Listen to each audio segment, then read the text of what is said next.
Vallahi gerek yok. Sinemada oynamıyorum. Devam edelim.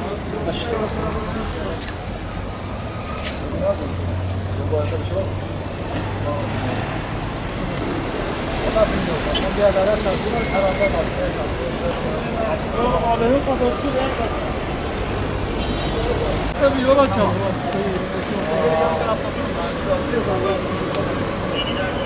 İyi boşa, iyi boşa. Bir şey alalım.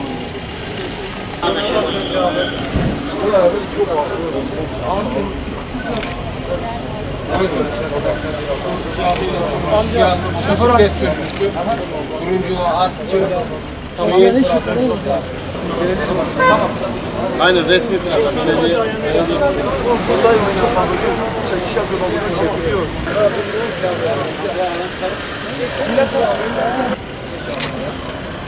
Dostum sen ayaklarının üzerine basabilir misin? Kardeş. Abi gelsene. Sen gel. Tamam sen gel.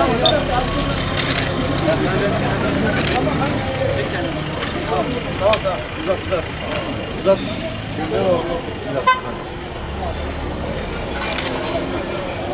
Orada mı?